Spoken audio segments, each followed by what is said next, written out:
The bench. The wind, laced with the scent of damp foliage and a faint, indefinable tang, swirled through the park, nipping at Arthur's ears. A guttural sound escaped him as he cinched his worn coat tighter. "Damn this season," he grumbled, already bracing himself for winter's frigid grip. He trudged toward his usual haven, the bench nestled beneath the gnarled oak, its canopy a vibrant tapestry of crimson and gold against the overcast sky. It was his domain, forged over years of unspoken understanding with squirrels, pigeons, and the occasional tourist oblivious to his claim. He settled onto the weathered planks with a sigh that seemed to carry the burden of decades past. The timbers groaned softly beneath him. Extracting a crumpled cigarette pack, his fingers clumsy with the chill, he sparked a flame. The brief flare illuminated the deep furrows etched upon his face. A wisp of smoke ascended, a fragile ballet against the gusting wind. Halfway through his smoke, a tentative voice broke the quiet. "Excuse me?" Arthur's scowl deepened, refusing to acknowledge the intrusion. Probably another do-gooder aiming to shatter his solitude. He drew deeply on his cigarette, hoping the rebuff was clear. "Sir, I was wondering if I could share the bench? If that's all right?" Finally, he turned, his gaze finding a young girl standing nearby. She seemed adrift. And small, swallowed by the oversized, faded denim jacket she wore. Her dark hair was gathered in a loose braid, and her large, hazel eyes held a surprising spark of, what? Resilience? It grated on him. Such spirit was misplaced in this world. "Looks pretty crowded to me," he rasped, his voice roughened by years of accumulated bitterness. She didn't recoil. "There's space. And, it's starting to rain." Plump droplets had indeed begun to fall, spotting the paving stones. He grunted. He loathed being disturbed, but he loathed the downpour even more. He also recognized the stubborn gleam in her gaze. A flicker of something familiar, something he'd buried deep. "Suit yourself," he muttered, turning back to his smoke. He pointedly avoided her eyes, wishing she would simply vanish. He heard the soft rasp of her jacket as she took a seat at the far end of the bench, maintaining a respectful distance. He could sense her there, a quiet, almost unnervingly calm presence. He inhaled, the smoke biting at his lungs. A dry, rattling cough punctuated the air. The rain intensified, a steady tattoo against the leaves overhead. Arthur flicked the ash from his cigarette onto the glistening ground. He could practically feel her studying him, those hazel eyes boring into his back. He refused to acknowledge her. He deserved his solitude. He deserved his grief. He deserved the silence that clung to him like a second skin. He finished his cigarette and crushed it under his heel with undue force. The park was emptying rapidly now, the remaining figures scurrying for shelter. He should leave too, yet he was rooted to the spot. The bench felt altered. He couldn't define it. The air seemed to have grown colder. He shivered. The girl's voice, soft yet distinct, sliced through the downpour. "It's a good tree," she offered, her gaze lifted to the oak's branches. "A storyteller's tree, I think." Arthur scoffed. "Just a tree." "No," she countered, a surprising firmness in her tone, "it's more than that. Look at the way the limbs writhe and bend.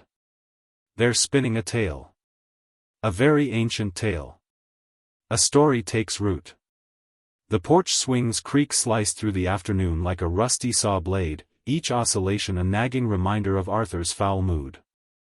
He feigned attentiveness to a climbing rose, snipping at healthy stems with undue aggression, but the quiet was a suffocating blanket. Then, a small voice, surprisingly clear, cut through it. "May I read to you, sir?" Arthur grunted, eyes fixed on the thorny branches. "If you must. Just try to pronounce the words correctly." Lily simply edged closer, unfazed. He risked a peek. A battered book rested in her hands, its spine deeply scored, the pages softened by countless readings. The title on the faded cover was barely visible. With quiet ceremony, she opened it, inhaling as if about to deliver a soliloquy. He steeled himself for some insipid children's ditty. Instead, a voice emerged that caught him off guard, articulate, resonant, imbued with understated passion. In the twilight realm of Eldoria, where the sun bled amber tears onto a horizon of jagged peaks, dwelt a knight named Sir Callan. Arthur nearly scoffed. Knights and kingdoms? Pure childish drivel. He attacked a nearby twig with renewed fervor, hoping to drown her out. But Lily's voice persisted, weaving a vibrant narrative that steadily chipped away at his hardened shell. Her depiction of Eldoria was so evocative he could practically taste the resinous tang of pine, feel the icy bite of mountain gales, see the sun's fiery kiss on polished steel. Sir Callan, she narrated, was no flawless paragon, but a man etched with scars, haunted by the faces of those he couldn't save. A connection sparked, a resonance Arthur never found in tales of perfect heroes. The story unfolded, a quest for a purloined relic, a frantic scramble against encroaching shadows, an inner battle as fierce as any external threat. Lily's voice danced with the unfolding drama, breathing life into each character. She adopted a sibilant whisper for the duplicitous sorcerer, a rumbling cadence for the irascible mountain sovereign. Arthur found his hands stilling, his shears forgotten, his ears straining to absorb every syllable. The swing's lament faded from his awareness. The sun, once a torment, now bathed Lily's face in a gentle light, emphasizing the fervent gleam in her eyes. He hadn't realized how long it had been since he'd been spirited away by a tale. The weight in his chest, the persistent throb of grief and disappointment, seemed to ease, imperceptibly, as he journeyed to Eldoria, a land where even flawed individuals fought for ideals.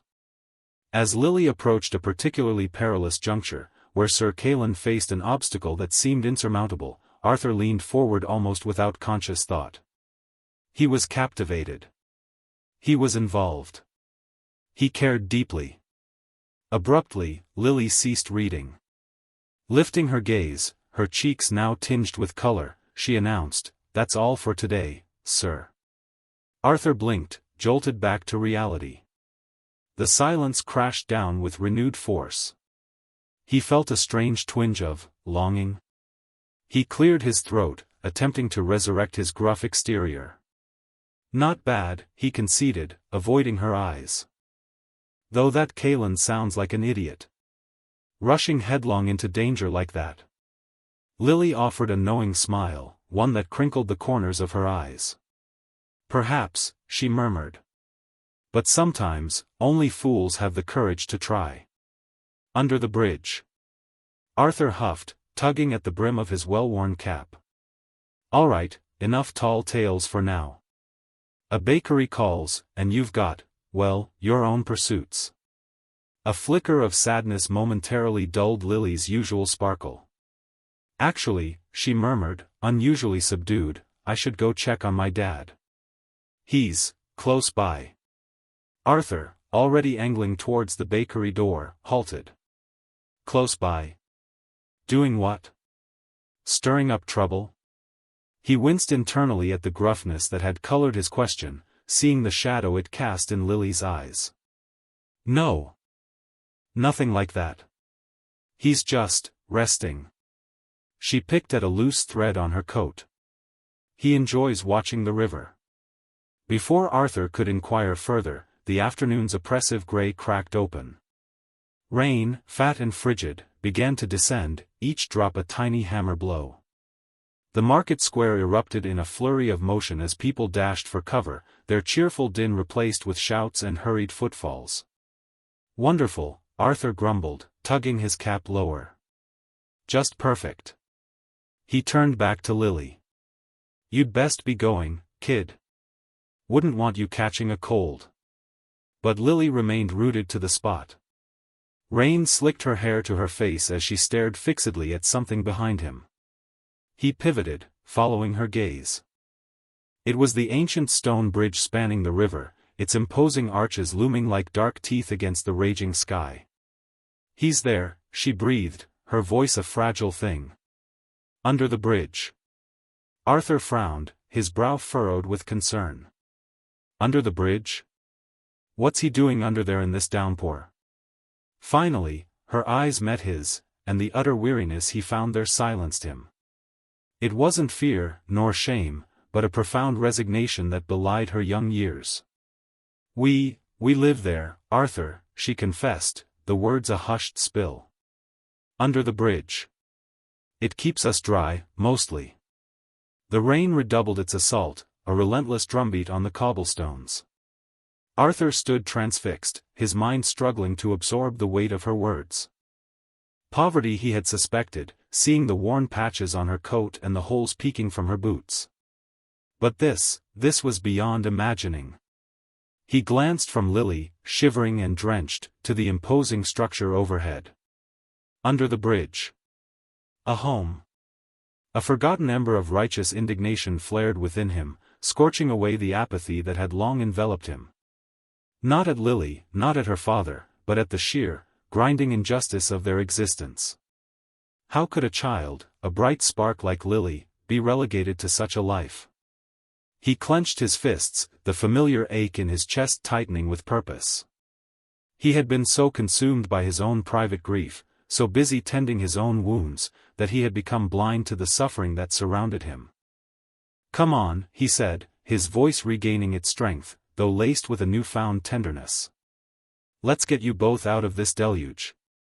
He didn't wait for affirmation, didn't allow room for protest. He simply clasped her hand, his calloused fingers offering surprising warmth, and steered her towards the bridge. The veteran's burden. A rogue bicycle will nearly sent Arthur sprawling by the bakery's corner. He cursed under his breath, his already sour disposition turning decidedly bitter. All he wanted was a sourdough loaf, yet the universe seemed intent on throwing obstacles in his path. Then he noticed them. Lily, perched on the curb, scribbling with fervor in her sketchbook. And beside her, a man leaned against the brick wall, almost invisible until you truly looked. He was painfully thin, bordering on emaciated, his eyes possessing a disconcerting, vacant quality. His clothes were a tapestry of wrinkles and stains, his beard an untamed thicket. He reminded Arthur of a wounded animal, skittish, hurting, desperate to fade into the background. Lily brightened, offering a smile that lacked genuine warmth. "Mr. Peterson." "Good morning." Arthur offered a curt reply, his gaze drawn back to the man. "Who's this?" The question came out more sharply than he intended. Lily's smile flickered. "This is my dad, Daniel." Daniel remained unresponsive, oblivious to Arthur's scrutiny. He simply stared ahead, lost in some private hellscape. Lily sighed, the sound far too world-weary for someone her age. He's a veteran, Mr. Peterson. He served in the Marines." The words were delivered softly, almost as an apology, like a confession of guilt. He has PTSD. The pronouncement landed like a sucker punch to Arthur's gut. The hollow gaze, the neglected appearance, the tangible aura of disquiet, he knew it intimately. He'd seen it reflected in his own eyes. The memories, usually buried deep, surged upward with renewed force, the earth-shattering explosions, the choking stench of burning fuel, the faces of comrades, forever imprinted on his soul. He recalled the sleepless nights, the constant vigilance, the agonizing disconnect from everything real. He'd been fortunate, relatively speaking. He'd made it home. Many hadn't. And the weight of that fact had been his companion for years. A wave of self-reproach crashed over him. How quick he'd been to judge, how eager to retreat behind his carefully erected wall of cynicism. He'd dismissed the man as another homeless nuisance. He'd failed to recognize a fellow casualty of war. He cleared his throat, the sound grating and uneven. "Right," he managed, his tone subdued. "PTSD. I understand." He looked at Daniel again, truly saw him this time, and saw not a vagrant, but a living specter. A specter haunted by the echoes of battle, just like him. A ghost he so easily could have become. Suddenly, he couldn't bear to meet Lily's gaze. He felt like a charlatan, a complete fake. She saw him as some kind of beacon, someone offering solace and steadiness. But what could he possibly offer when he was still grappling with his own demons? I should get that bread, he stammered, turning away abruptly. The bakery seemed miles away. A helping hand. Arthur Peterson cursed under his breath, battling his umbrella against the wind's fierce assault. Sheets of rain slicked the avenue into a deceptive mirror. A quick lunch at the deli had seemed appealing moments ago, now, a thorough drenching appeared imminent. He nearly blundered into a man sheltering against the bakery's wall, a little girl nestled close. He recognized them, Daniel, the quiet artist who frequented the park bench, lost in a sketchbook, Lily, whose sidewalk art offered colorful respite from the urban drabness.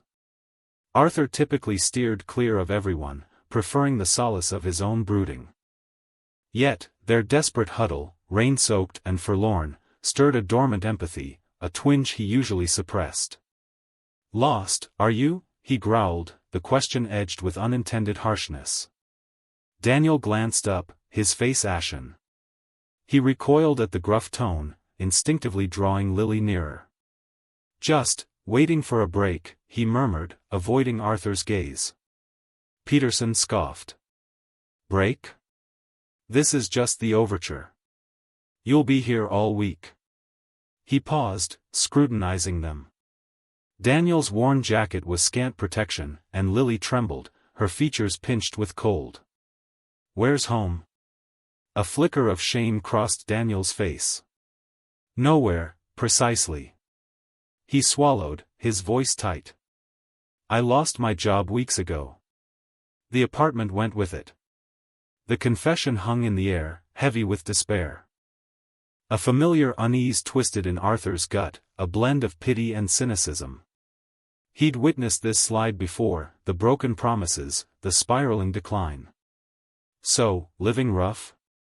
Lily tilted her head, her eyes beseeching. "We're camping," she declared brightly, as if bolstering her own spirits. "It's an adventure."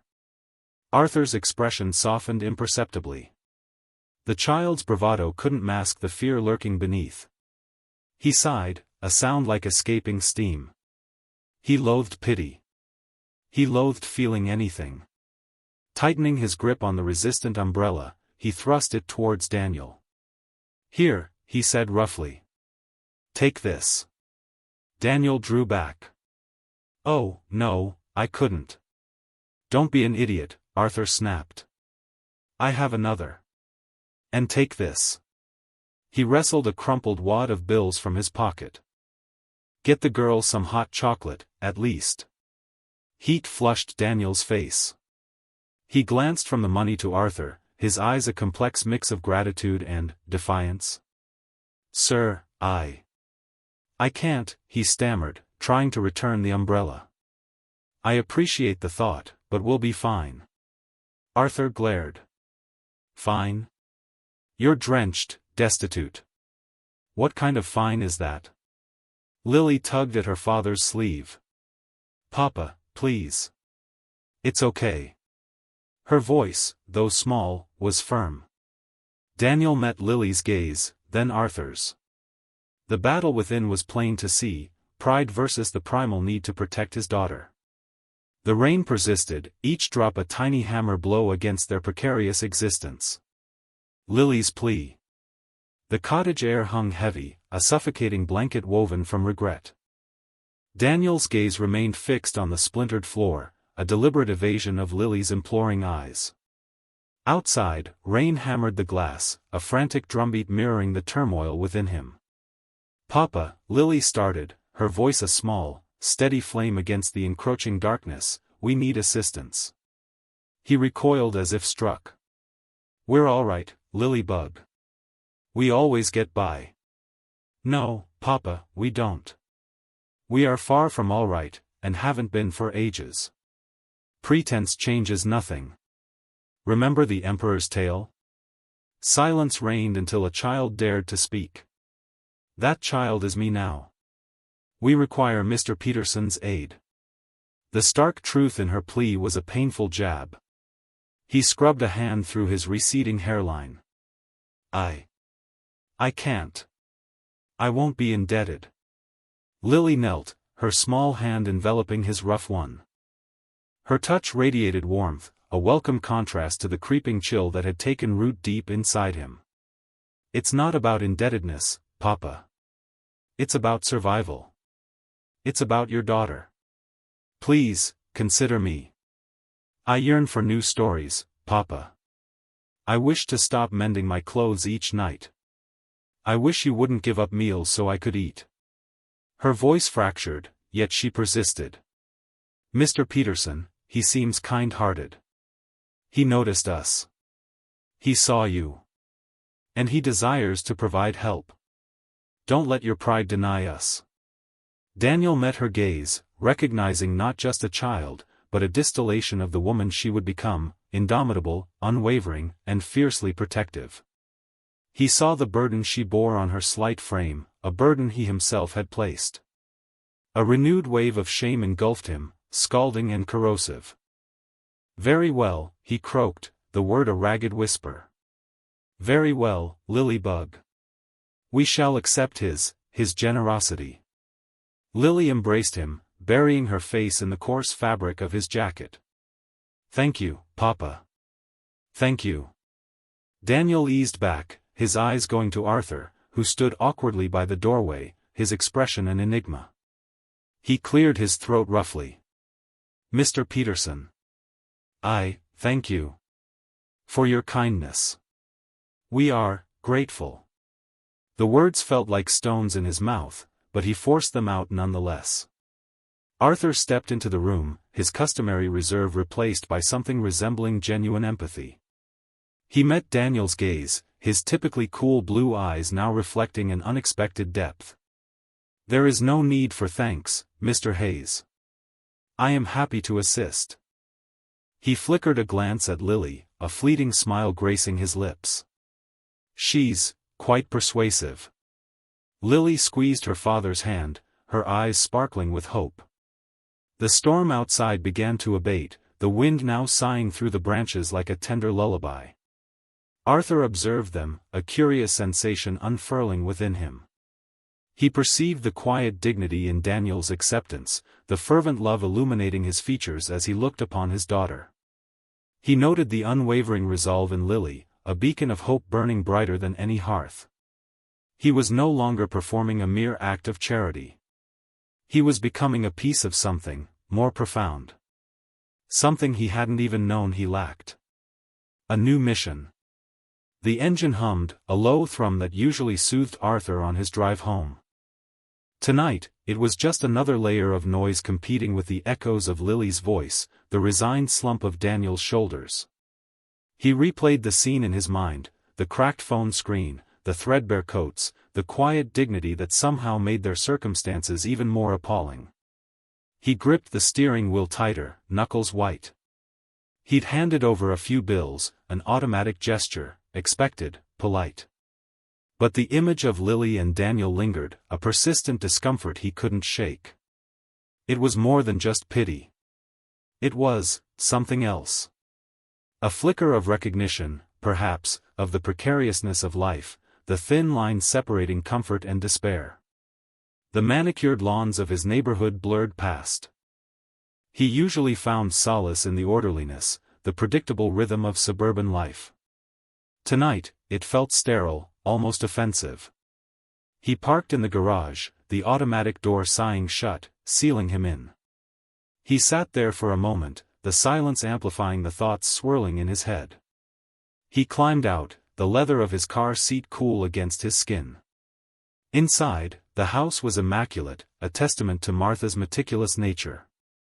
He bypassed the living room, the gleaming surfaces reflecting his own troubled face, and went straight to his study. The room was a sanctuary, filled with the scent of old leather and expensive cigars. He poured himself a generous measure of scotch, the amber liquid swirling in the glass. He took a long sip, the burn of familiar comfort. He sank into his leather chair, the soft cushions conforming to his shape. He looked around the room, at the framed diplomas, the awards, the symbols of his success. It all felt hollow. He swirled the scotch again, the ice clinking softly. He thought of Daniel, a veteran, reduced to begging on the streets. A surge of anger, unfamiliar and potent, rose within him. He stood abruptly, placing the glass on the desk with a decisive thud. He strode to the window, looking out at the perfectly landscaped garden. He had resources, connections, influence. What was the point of accumulating all this if he couldn't use it for something worthwhile? He picked up the phone, the smooth plastic cool against his ear. He scrolled through his contacts, a Rolodex of power and privilege. He stopped at the name of an old college friend, now a prominent real estate developer. David? Arthur Peterson. How are you? His voice was crisp, authoritative, the voice of a man used to getting things done. I need a favor, a small apartment, something decent, in a safe neighborhood. And quickly. He outlined the situation, omitting the details of his encounter, focusing on the veteran aspect. David, ever the pragmatist, raised a few objections, citing regulations and availability. Arthur cut him off, his voice hardening. Just make it happen, David. Consider it a personal favor. And find something suitable for a small dog, too. Next, he called a contact at a local manufacturing plant. Robert, Arthur here. Looking for a reliable worker, someone with a good attitude and a willingness to learn. I have someone in mind, a veteran, a hard worker. Can you find a place for him? He painted a picture of Daniel, highlighting his dedication to service. As he hung up the phone, a sense of purpose, something he hadn't felt in years, began to bloom within him. It wasn't a grand gesture, not a solution to all the world's problems, but it was a start. It was something. Healing and hope. The diner buzzed with the lunchtime rush, but Arthur navigated the organized chaos with a purpose. He found Leo, the owner, wiping down the counter. Got a minute? Arthur asked. Leo, a stout man with perpetually flour-dusted eyebrows, looked up. For you, Arthur. Always. What's cookin'? Arthur explained Daniel's situation, carefully omitting the details of his own involvement. He emphasized Daniel's work ethic and need for a fresh start. Leo listened intently, nodding occasionally. Dishwasher quit last week. Hard worker, you say? Send him by tomorrow morning. Tell him to ask for me. Relief washed over Arthur. He found Daniel and Lily sitting at a back booth, Lily sketching in a worn notebook. He delivered the news, watching Daniel's face slowly transform from weary resignation to cautious hope. Leo's a good guy, Arthur said. Hard work, honest pay. Daniel's handshake was firm, his eyes holding a glimmer of gratitude. Thank you, Mr. Peterson. I don't know what to say. Just show up on time, Arthur said, turning away to hide the awkward flush creeping up his neck. Finding a place for them to stay proved more challenging. The shelters were overflowing, and cheap motels were often worse than the streets. Arthur, remembering his grandfather's old hunting cabin on the outskirts of town, made a call. The cabin was rustic, to put it mildly, but it was dry, had a working stove, and was far removed from the pressures of the city. He drove Daniel and Lily there that afternoon. Lily's eyes widened as they bumped along the rutted dirt road. The cabin was small, just one room with a lean-to kitchen, but it was theirs. It's like something out of a story, Lily whispered, running her hand along the rough-hewn logs. Daniel looked around, his expression unreadable. Arthur hoped he wasn't regretting accepting the help. He left them with a sleeping bag, some canned goods, and a promise to return with firewood. The next step was harder. Arthur had contacted a therapist specializing in PTSD, a Dr. Ramirez, and convinced Daniel to at least consider a session. He drove Daniel to the appointment, the silence in the car thick with apprehension. Later that evening, Arthur found Lily sitting on the porch steps, sketching in her notebook. The setting sun painted the sky in hues of orange and purple. "He's inside," Lily said quietly, not looking up. "He talked to the doctor." Arthur sat beside her, the wood rough beneath his calloused hands. "That's good, Lily." She asked him about everything, Lily continued, her voice barely above a whisper. "He cried a lot." Arthur put a comforting arm around her shoulder, surprised by the wave of tenderness he felt. "Sometimes, crying is the best medicine." Lily leaned into him slightly, her small body trembling. "He told me a story tonight. About when he was little. About his dog, Buster. I'd never heard that story before." She closed her notebook, a small smile gracing her lips. Maybe he's starting to heal." Arthur watched the last sliver of sun disappear below the horizon. The air was filled with the scent of pine and damp earth. Healing, he thought, was a slow, messy process. But tonight, under the vast, star-studded sky, there was a flicker of hope. Gratitude and new beginnings. The late afternoon sun dripped gold through the leaves of the oak tree, dappling the park bench where Arthur sat. He watched a squirrel chase its tail, a ghost of a smile playing on his lips. He came here often now, drawn by the quiet hum of life, a stark contrast to the sterile silence of his apartment. "Mr. Peterson." Lily's voice, bright as a robin's song, cut through the air. He turned, and his heart did a little skip. Lily, taller now, her hair pulled back in a neat braid, was dragging a reluctant Daniel behind her. Daniel looked different. Cleaner, somehow. Less hunched. "Lily." "Daniel," Arthur greeted, his voice still gruff, but warmer than it had been months ago. "Good to see you." Lily beamed, plopping down beside him. "We have news," she announced, her eyes sparkling. Daniel remained standing, shifting his weight from foot to foot. "Go on, Dad," Lily urged gently. Daniel cleared his throat. I got a job." Arthur raised an eyebrow, surprised. "Doing what?" "Construction. Laborer, mostly. It's honest work." The last two words seemed to catch in his throat. "Honest work is the best kind," Arthur said, surprised by the conviction in his own voice. He'd never given much thought to honesty, not really. It had always been a given, like breathing. Lily squeezed Daniel's hand. "And guess what else? We have an apartment. A real one, with a kitchen and everything." Arthur felt a strange tightness in his chest. He hadn't realized how much their situation had weighed on him. "That's wonderful, Lily. Truly." Daniel finally sat down, a tentative smile gracing his lips. "It's all thanks to you, Mr. Peterson. We wouldn't be here without you." Arthur waved a dismissive hand, uncomfortable with the praise. "Nonsense. You both worked hard. But you gave us a chance," Lily insisted. "You believed in us when no one else did. You showed us kindness. And that changed everything." The sincerity in her voice was disarming. Arthur looked away, focusing on the squirrel, which was now burying an acorn with frantic energy. He hadn't set out to change anyone's life.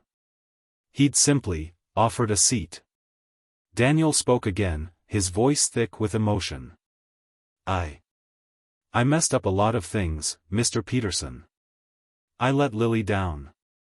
But seeing her fight so hard, it made me want to be better. For her." Arthur nodded slowly, understanding dawning. It wasn't just about the money he'd given them, or the connections he'd made. It was about something deeper. Something about seeing their resilience, their unwavering hope, that had stirred something within him, too. "We wanted to thank you properly," Lily said, reaching into her backpack. She pulled out a small, carefully wrapped package. "I made this for you." Arthur unwrapped the gift, his fingers clumsy. Inside was a hand-painted rock, depicting the very oak tree they were sitting under. Tiny, intricate leaves adorned the branches, and a single, perfectly formed squirrel perched on a limb. It's beautiful, Lily," Arthur said, his voice surprisingly husky. He hadn't received a gift in years, not one made with such care and intention. He looked from the rock to Lily's shining eyes, to Daniel's quiet, hopeful face. He saw not just a homeless veteran and his daughter, but two people who had faced hardship with courage and grace. And he realized that they had given him something in return, something far more valuable than gratitude. They had given him a glimpse of hope, a reminder that even in the darkest of times, kindness could bloom. And perhaps, even redemption. "Thank you," Arthur said, his voice finally steady. "Thank you both."